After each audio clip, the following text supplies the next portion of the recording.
1250 টকা নহয়, অৰুণোদয় হিতাধিকাৰীয়ে লাভ কৰিব এতিয়া 8,000 টকা। অৰুণোদয় আঁচনি লাভ কৰা মহিলাৰ বাবে বৃহৎ উপহাৰ। ৰাজ্যৰ লাখ লাখ মহিলালৈ মুখ্যমন্ত্ৰীয়ে দিলে এটা বৃহৎ উপহাৰ। এইবাৰ কোনো মহিলাই লাভ নকৰে অৰুণোদয় আঁচনিৰ 1250 টকা।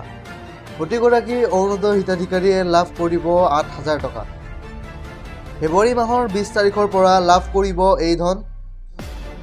বহাগ বিহুৰ পূৰ্বেই লাখ লাখ মহিলাই লাভ কৰিব এই উপহাৰ। অৰুণোদয় আঁচনি লাভ কৰা মহিলাৰ বাবে বৃহৎ উপহাৰ দিলে মুখ্যমন্ত্ৰী ডক্টৰ হিমন্ত বিশ্ব শৰ্মাই। এই মুখ্যমন্ত্ৰীয়ে দিলে ডাঙৰ উপহাৰ। লৈছোঁ পৰৱৰ্তী গুৰুত্বপূৰ্ণ খবৰ। চৰকাৰী পকীঘৰৰ লাভক লৈ ডাঙৰ খবৰ। চৰকাৰী পকীঘৰ লাভক লৈ আহি গ'ল ডাঙৰ খবৰ। গোহালি ঘৰ, কাষৰ গঁৰাল, কেঁচা ঘৰ বুলি ফটো দিয়াসকল পৰিব বিপদত। চৰকাৰী ঘৰ লাভৰ বাবে ভুল তথ্য দিয়াসকল পৰিব বিপদত। চৰকাৰী ঘৰ লাভৰ বাবে ভুল তথ্য যোনে দিয়ে সেইসকল পৰিব বিপদত। কেৱল গৃহহীন দৰিদ্ৰ যোগ্য পৰিয়ালেহে লাভ কৰিব চৰকাৰী পকীঘৰ। গাঁৱে গাঁৱে পঞ্চায়ত সভাপতিক জৰীপ চলোৱাৰ নিৰ্দেশ। প্ৰকৃততে পকীঘৰ নাই বুলি পঞ্চায়ত সভাপতি সচিবে গাঁও সভাত লিখিব লাগিব। জিঅ'টেক কৰাসকলৰ বিভাগীয় চলোৱা হ'ব জৰীপ।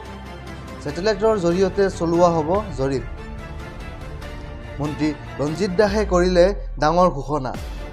লৈছোঁ পৰৱৰ্তী গুৰুত্বপূৰ্ণ খবৰ। 22 নং কিস্তিৰ ধন পাবলৈ আজিয়ে কৰক 3টা কাম। নৱবৰ্ষৰ আৰম্ভণিতে কোটি কোটি কৃষকৰ বাবে আহি গ'ল ভাল খবৰ।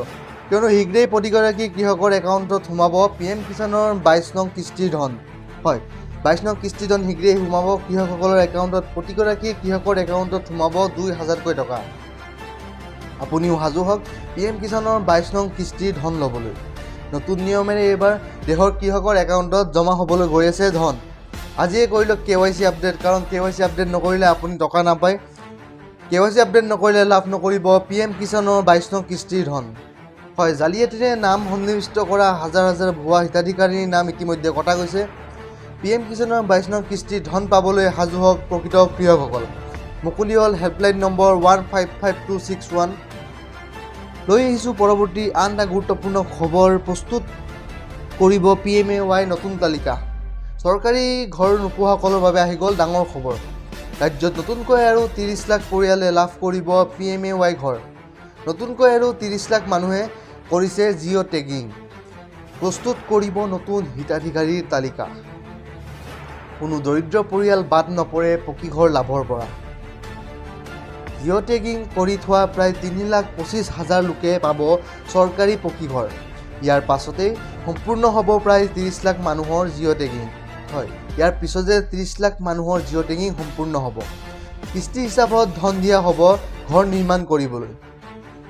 প্ৰথম কিস্তিৰ ধন পোৱাৰ লগে লগে ঘৰৰ ফাউণ্ডেশ্যন বনাব লাগিব।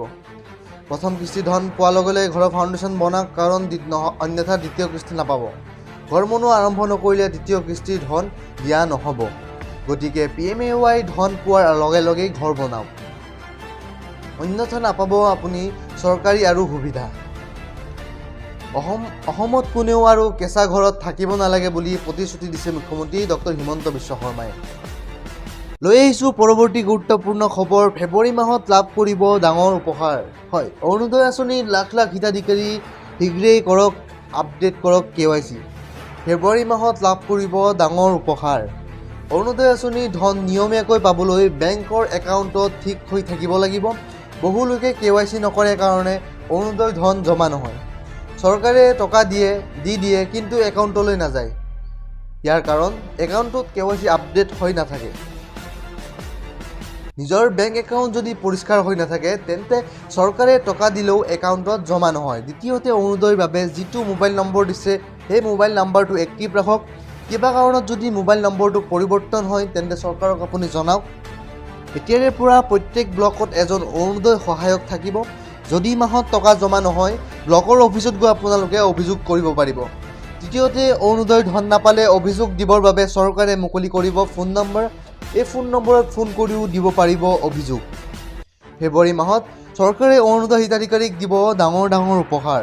হয়, মুখ্যমন্ত্ৰী ডক্টৰ হিমন্ত বিশ্ব শৰ্মাই কৰিলে ডাঙৰ ঘোষণা। নিজৰ বেংক একাউণ্ট যদি পৰিষ্কাৰ হৈ নাথাকে তেন্তে চৰকাৰে টকা দিলেও টকা নোসোমায়।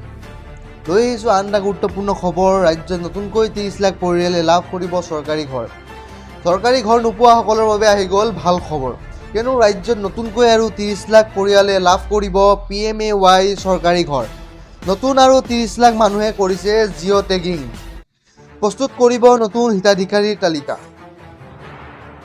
হয়, কোনো দৰিদ্ৰ পৰিয়াল বাদ নপৰে PMAY পকীঘৰ লাভৰ পৰা।